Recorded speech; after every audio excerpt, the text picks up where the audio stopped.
على من لا نبي بعد. Assalamu alaikum wa rahmatullahi ta'ala wa barakatuh.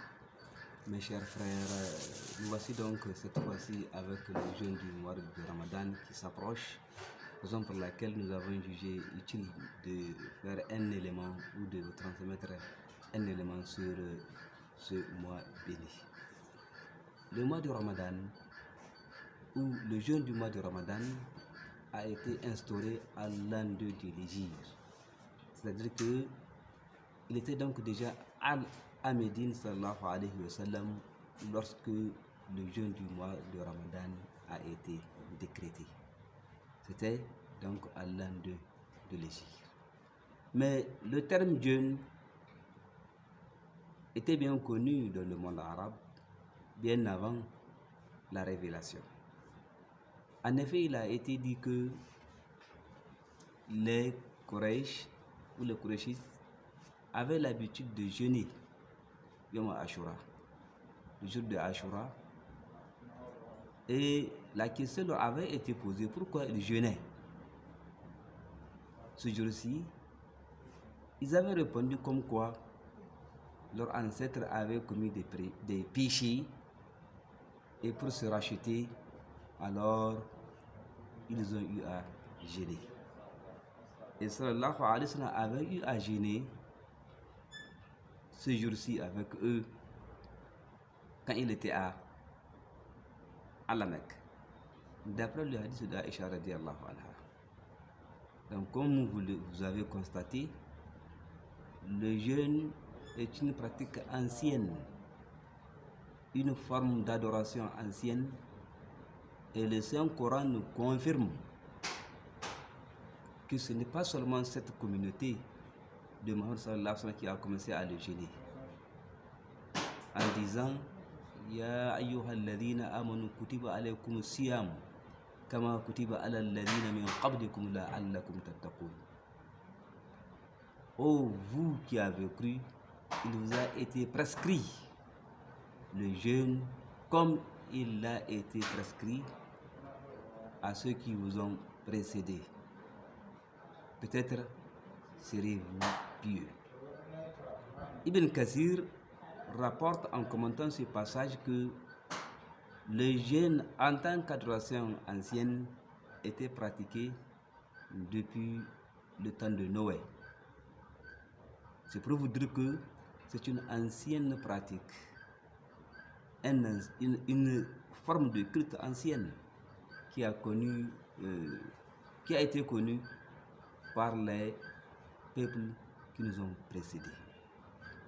Pour nous autres, le mois de Ramadan est le mois que nous allons jeûner, Inch'Allah, bientôt. Qui est appelé à jeûner ce mois de Ramadan? Bien sûr, il y a des conditions pour le jeûner. Il doit être un pubère, une femme, une fille ou un garçon qui a atteint l'âge de maturité physique, la puberté. L'islam, musulman. Il doit également être un musulman. Un non-musulman, s'il jeûne, il n'est pas récompensé par Allah subhanahu wa ta'ala.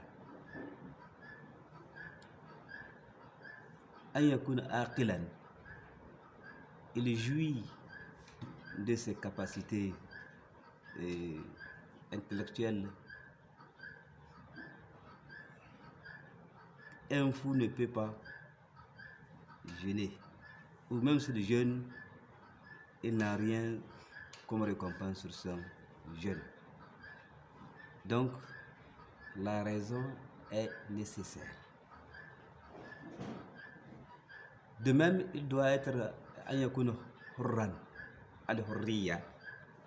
Il doit pas être un esclave, c'est un homme libre. Quelqu'un qui n'est pas libre, son seigneur ou son maître peut l'obliger de faire un travail qui va le conduire à rompre le jeûne. أن يكون هناك لم يكن موانع تمنعه عن الصوم, qu'il n'y ait pas des interdits qui l'empêchaient de jeûner. Par exemple, une femme en lochi ou en menstrue, directement, elle suspend le jeûne même si elle jeûne. Elle vient d'accoucher tout de suite. Elle se met au mois de Ramadan, elle doit rompre le jeûne.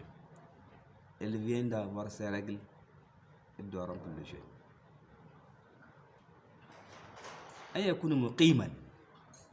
Il doit être résident, pas un voyageur. Le voyageur, quelqu'un qui va voyager peut rompre le jeûne. Là, c'est une possibilité qui lui a été offerte. Voilà, en quelque sorte, le cheminement ou ce qu'il faut comprendre avant de jeûner. Qui va jeûner? Bien sûr, un malade, une maladie dont on ne peut pas espérer la guérison, fait partie de ceux qui vont suspendre le jeûne ou qui ne vont pas jeûner parce que sa maladie est grave et si le jeûne, elle va s'aggraver davantage. Or, l'islam est une religion de simplicité. Puis, ce sont des conditions qui, en fait, vont conduire à perdre le jeûneur. Il faut le sauver. S'il est guéri, il va, Inch'Allah, jeûner.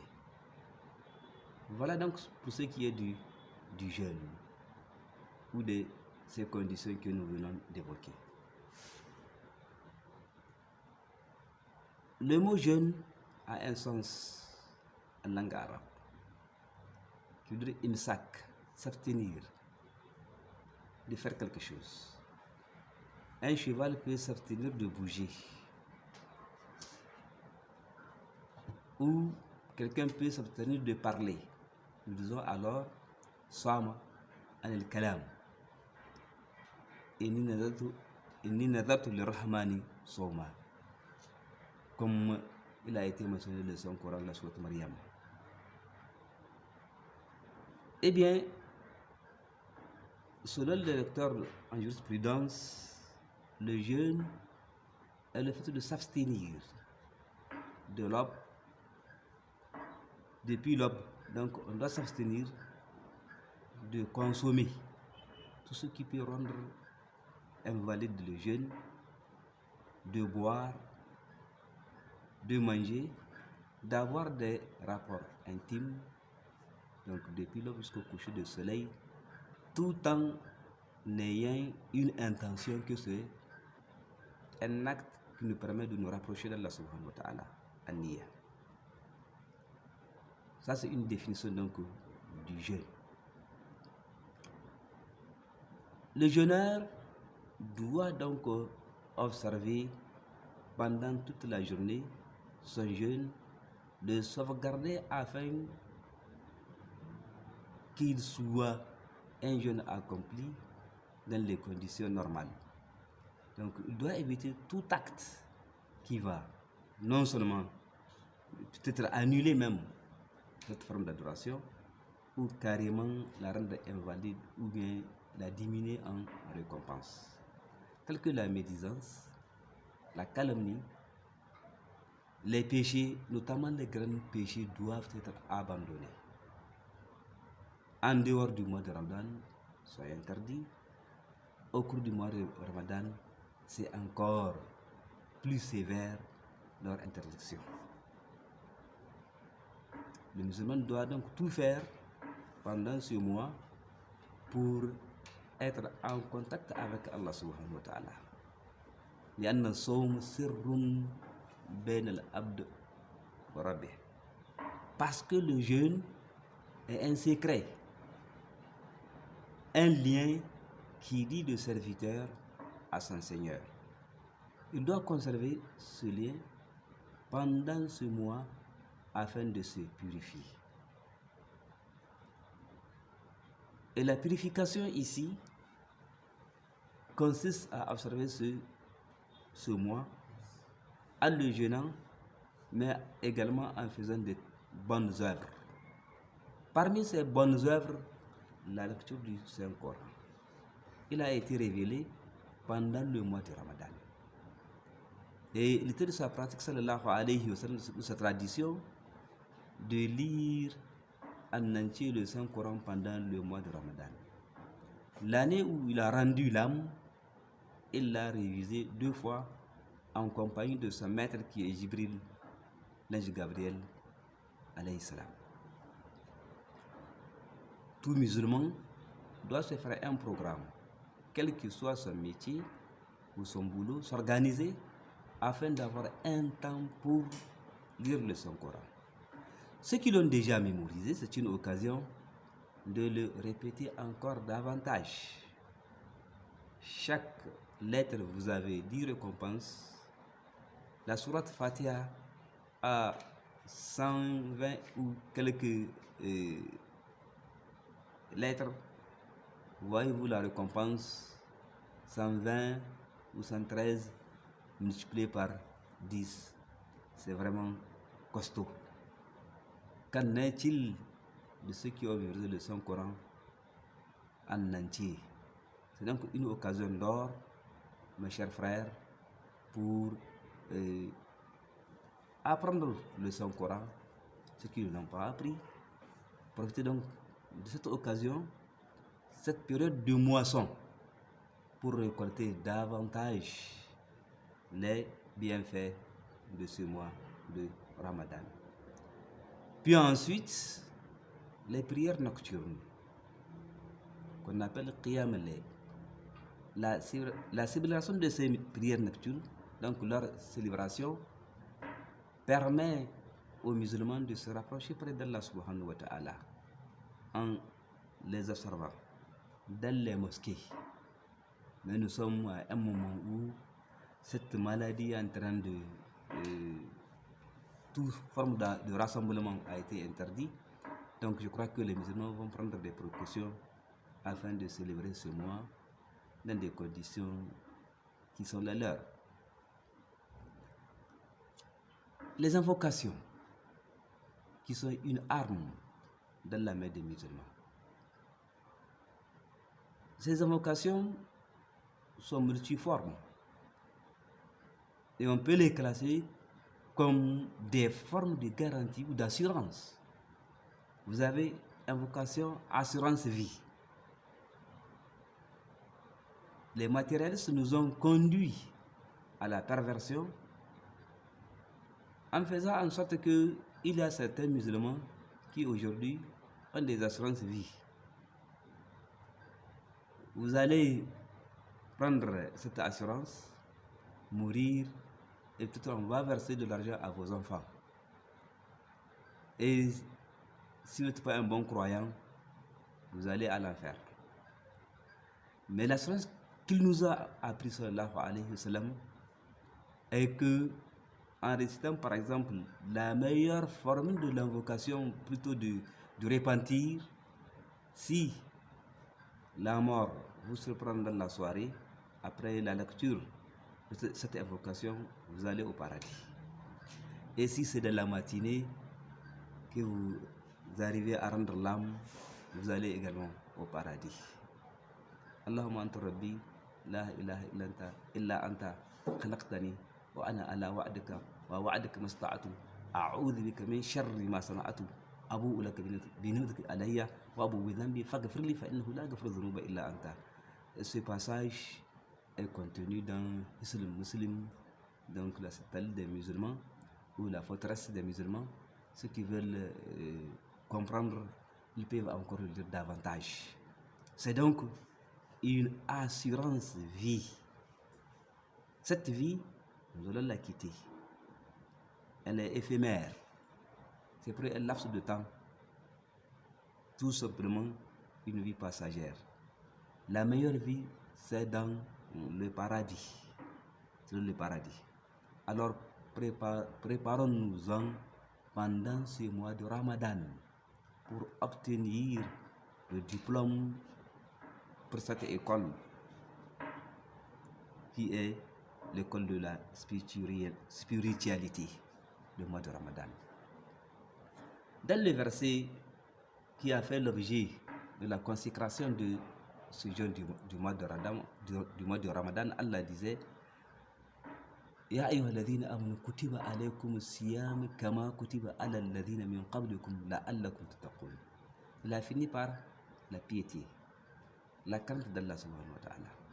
C'est le diplôme dont il est souhaité d'obtenir après cette école, c'est-à-dire le jour de la fête, quelqu'un qui a bien fait ce jeûne sera inscrit parmi les ennemis. Il a alors un diplôme de piété. Et c'est cette piété-là qui fait qu'on soit au paradis. La crainte de Dieu conduit au paradis et nous épargne du feu ou bien de l'enfer. Comme le disait Izzuddin As-Sulami Sultan al-Ulama, la'allakum tattaquna nara bisiyamihi, en commentant donc ce passage coranique. Peut-être vous allez vous protéger contre le feu en jeûnant le mois de Ramadan. Alors jeûnons tous le mois de Ramadan afin de nous protéger contre le feu et afin donc de gonfler notre compte auprès d'Allah subhanahu wa ta'ala, d'avoir assez de bénédictions, assez de bienfaits pendant cette période. Ceux qui ont les moyens peuvent également exploiter cette période de grande moisson, d'aider les pauvres à jeûner. Nous appelons donc les uns et les autres à intervenir dans l'investissement de le chemin d'Allah subhanahu wa ta'ala. Investir pendant ce mois, c'est une occasion d'or. Ce sont les bourses donc aujourd'hui sont en baisse pour ce qui est des matérialistes, mais pendant le mois de Ramadan, les bourses donc montent pour les musulmans afin qu'ils puissent engranger des bénéfices énormes pendant cette grande période de grande récolte. J'avais parlé de Qiyam al-Layl, les prières nocturnes.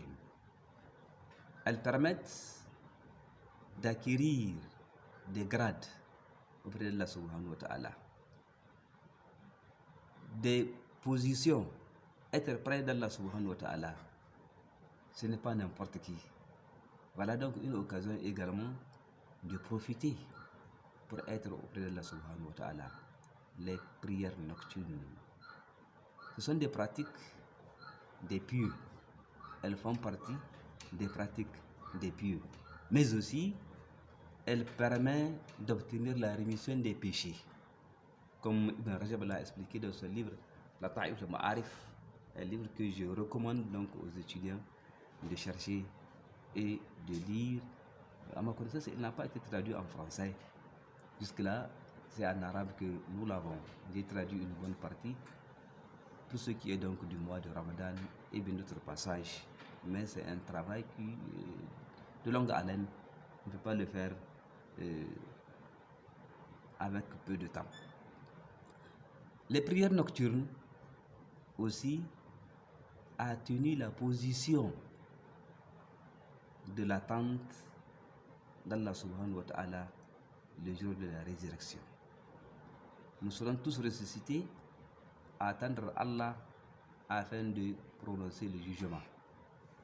Et ce jour-ci, c'est un jour délicat, d'inquiétude. Les gens sont angoissés. Ceux qui prient les prières nocturnes, ils ne sont pas menacés, ils sont tranquillisés. Parce que justement, la position qu'ils ont tenue la nuit, pendant ce mois de Ramadan, leur permet donc de se tenir ou de pouvoir tenir sans souffrir comme les autres. Raison pour laquelle ces prières nocturnes sont toujours recommandées même en dehors du mois de Ramadan. Ce sont des pratiques des pieux, les anciens les pratiquaient et sallallahu alayhi wa sallam est le maître par excellence dans ce domaine. Lisez si vous voulez beaucoup de passages dans Sahih Bukhari aux musulmans pour en savoir davantage. Voilà pour l'introduction donc du mois de Ramadan, mes chers frères et sœurs, tout en souhaitant qu'Allah subhanahu wa ta'ala fasse que ce mois nous trouve en bon état de santé et que cette maladie soit jetée ou bien connaisse une fin totale dans nos États musulmans, mais aussi dans le reste du monde. Subhanaka Allahumma bihamdika ashhadu an la ilaha illa anta astaghfiruka wa atubu ilayk.